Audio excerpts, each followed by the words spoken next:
Good morning to all students. Today we shall discuss from page number 8. From page number 8, we shall discuss two questions. First question is, how can you say till mid-18th century there was no nation state present in Europe? यानी 8वीं शताब्दी के मध्य तक Europe में कोई भी nation state मौजूद नहीं था. ये पहला question that we have to discuss.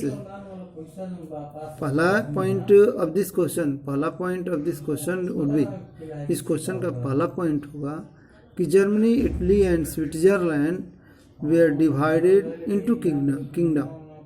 Germany, Italy and Switzerland जो थे वह किंगडमों में डिवाइडेड थे. पहला point. Second point, eastern and central Europe were under aristocratic monarch. Eastern and central Europe जो थे अरिस्टोक्रेटिक मोनार्क के अंतर्गत थे. And people of that place lived different cultural and social type of people, and different social and cultural belonging people lived in this place. All people's culture and social criteria was not same. उनका सामाजिक और सांस्कृतिक स्वरूप जो था उन सभी लोगों का एक समान नहीं था, अलग अलग था. Third point, Habsburg empire that rule over Austria and Hungary. Habsburg empire जो ऑस्ट्रिया और हंगरी पर शासन कर रहा था, वहाँ पर भी जो लोग थे डिफरेंट रीजन में, विभिन्न रीजनों में विभिन्न प्रकार के लोग रहते थे. And their social and culture was diverse, यानी विभिन्न प्रकार का होता था. Fourth point which we have to discuss, fourth point would be Lombardy.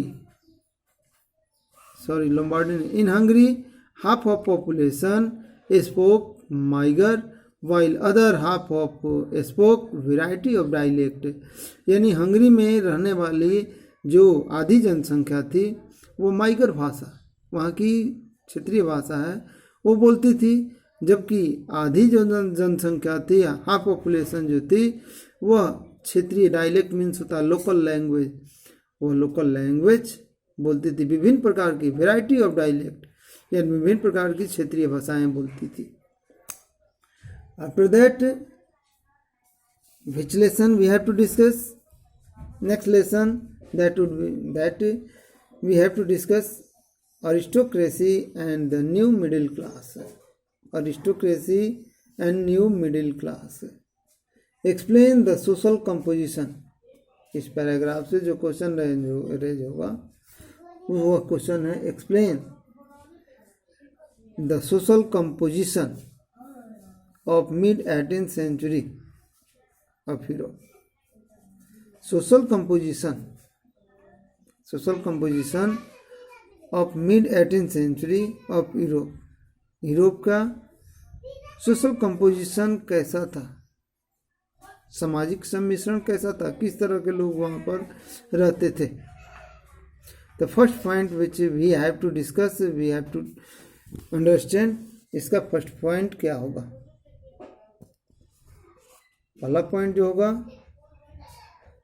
आप जो भी क्वेश्चन मैं बतला रहा हूँ वह क्वेश्चन आप अरिहंत में भी देख सकते हो, एवरग्रीन में भी देख सकते हो, या खुद अपना क्वेश्चन बना करके लिख सकते हो, उसमें कोई ऑब्जेक्शन नहीं. या उस सवाल में भी अवेलेबल है, जहाँ से भी होगा वह अवेलेबल है. पहला क्वेश्चन में फिर डिस्कस करके बतला देता हूँ. पहला क्वेश्चन होगा कि 18th century के मध्य तक यूरोप में कोई भी नेशन स्टेट मौजूद नहीं था. इसके बारे में हम लोग समझे, इसके बारे में बताना है कि 18वीं शताब्दी के मध्य तक यूरोप में कोई भी नेशन स्टेट, कोई भी राष्ट्र मौजूद नहीं था. दूसरा हमारा क्वेश्चन है कि 18वीं शताब्दी में यूरोप का सोशल कंपोजिशन, सामाजिक सम्मिश्रण कैसा था. What was the form of social composition of Europe in 18th century, 18वीं शताब्दी में. तो इसका पहला पॉइंट होगा, socially political landed aristocracy was dominant class on the continent. यानी इस कॉन्टिनेंट पर socially politically and landed aristocracy. Aristocracy means अभिजात अभिजात सभ्य समाज का प्रभुत्व था, सामाजिक, राजनीतिक और भू अभिजात वर्ग, उन जमींदार ग्रुप के लोगों का उस कॉन्टिनेंट पर प्रभुत्व था। The member of this class, second point, the member of this class were united by common way of life. इस ग्रुप के जो भी मेंबर थे वह कॉमन वे यानी सामान्य जीवन के रूप में एक दूसरे से जुड़े हुए थे, यानी उन सभी लोगों का जो सामान्य जीवन था वह एक समान था। They were not different from one another, एक दूसरे से अलग प्रकार का उनका जीवन नहीं होता था। सबके सब धनी थे तो धनी ही थे, सबके सब गरीब थे तो गरीब ही थे। They cut across the regional boundary, और वे रीजनल बाउंड्री को क्रॉस करते थे, यानी एक जगह से दूसरी जगह आसानी से आना और जाना उनके लिए आसान होता था। But that was not easy for common people, और ट्रेडर्स के लिए उतना आसान नहीं था। Third point, they spoke French for purpose of diplomacy. They spoke French for purpose of diplomacy, यानी कूटनीति के अपने वर्ग के लिए, कूटनीति के लिए, अपने हाई सोसाइटी में कूटनीतिक चाल के लिए वे फ्रेंच बोलते थे। But in common form they did not spoke French, वो फ्रेंच नहीं बोलते थे। Their family were connected by the ties of marriage, और उनका परिवार जो होता था विवाह या वैवाहिक संबंधों के द्वारा, मैट्रिमोनियल रिलेशंस के द्वारा एक दूसरे से जुड़ा हुआ था। Fourth point, this number of aristocracy, उनकी संख्या क्या थी, बहुत अधिक थी या बहुत कम थी। The number of such type of people was very little in Europe. इस प्रकार के लोगों की जो जनसंख्या थी, उनका पॉपुलेशन जो था वो बहुत लिटिल था।